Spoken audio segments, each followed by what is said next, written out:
पर बता रहे हैं, जहां अंता उपचुनाव में निर्दलीय प्रत्याशी रहे नरेश मीणा ने चुनाव को लेकर कांग्रेस पर बड़ा आरोप लगाया है। शनिवार रात सीकर के खाटू श्याम जी में दर्शन करने पहुंचे नरेश मीणा ने कहा कि अंता की जनता ने इस चुनाव में मुझे बहुत प्यार दिया, लेकिन धनबल के आगे हम चुनाव हार गए। अंता में 8,000 से 20,000 रुपए तक वोटरों को बांटा गया। कांग्रेस प्रत्याशी ने 150 करोड़ रुपए बांटे, इसी वजह से हम चुनाव हारे। अगर वहां से 10,000 वोट हमें और मिल जाते तो हम चुनाव जीत जाते।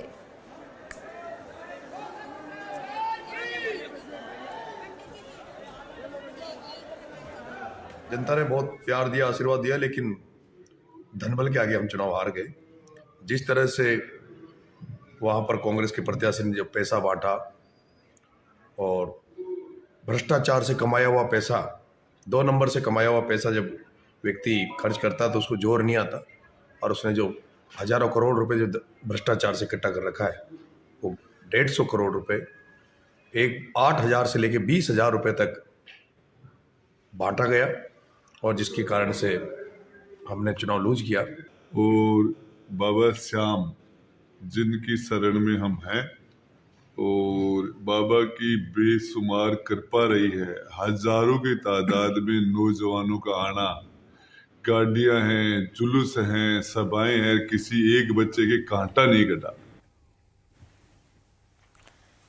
शनिवार को जोधपुर से लेकर अलवर तक प्रदेश सरकार के 2 बड़े मंत्री एक्शन मोड में नजर आए।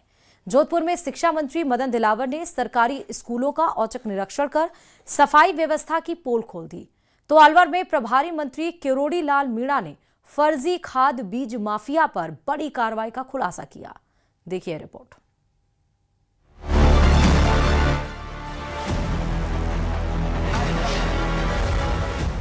एक्शन मोड में सरकार के 2 मंत्री।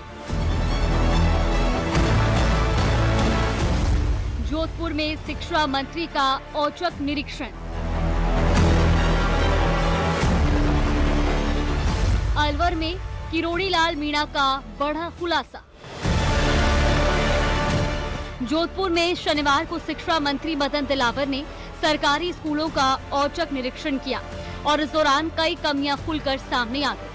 निरीक्षण की शुरुआत राजकीय उच्च माध्यमिक विद्यालय फूलबाग से हुई, जहां मंत्री ने सुबह की प्रार्थना सभा में बच्चों के साथ सहभागिता भी की, लेकिन असली तस्वीर तब सामने आई जब वो अचानक स्कूल के शौचालय पहुंचे। टूटी सीटें, बदबू और बदहाल सफाई व्यवस्था देखकर दिलावर भड़क उठे। उन्होंने साफ कहा, बच्चों को मूलभूत सुविधाओं से वंचित रखना मंजूर नहीं है। इसके बाद मंत्री ने मंडौर नंबर 1 विद्यालय का भी निरीक्षण किया, जहां हाजिरी और शैक्षणिक गतिविधियों की गहराई से जांच की गई। विद्यालय की जो प्रार्थना सभा के में गया हूँ, प्रार्थना व्यवस्थित रूप से हो रही थी और बाद में राष्ट्रगान हुआ है, यानी ये देखने पर लगता है कि विद्यालय व्यवस्थित रूप से चलता है। वहीं अलवर में मंत्री डॉक्टर किरोड़ी लाल मीणा ने किसानों के हक में किए गए अपने एक्शन की जानकारी मीडिया से साझा की। मंत्री मीणा ने बताया कि पिछले 5 से 6 महीनों में उन्होंने नकली खाद और बीज घोटाले पर क्या-क्या कार्रवाई की। खाद कारखानों पर छापे, लाइसेंस निरस्त और 81 FIR दर्ज करने की जानकारी दी। बीज की अनियमितता पर उन्होंने बताया कि कुछ व्यापारी मंडी का नाच चमकाकर कंपनियों के नाम से महंगे दामों पर बेच देते हैं, जिससे किसान बुरी तरह प्रभावित होते हैं।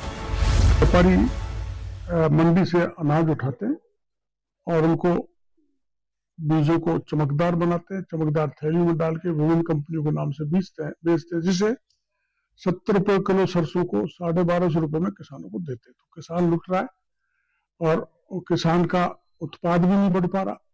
तो उस दृष्टि से हमने कुछ कार्रवाई की, जिनको लेके 81 FIR हमने दर्ज करी है।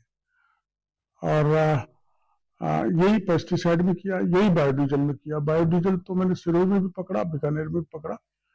बायोडीजल दरअसल में बायोसीड से बनता है, तो वो बायोसीड से न बनाकर हाइड्रोकार्बन या पेट्रोकेमिकल जैसे पदार्थों को बेचते हैं। एक तरफ स्कूलों में अव्यवस्थाओं पर सरकार का सख्त रुख और दूसरी तरफ किसानों की समस्याओं पर तीव्र कार्रवाई, दोनों ही घटनाएं साफ संकेत देती हैं कि राजस्थान सरकार अब ग्राउंड लेवल पर तेजी से काम करने के मूड में है। जोधपुर से चंद्रशेखर व्यास और अलवर से नितिन तिवारी की रिपोर्ट।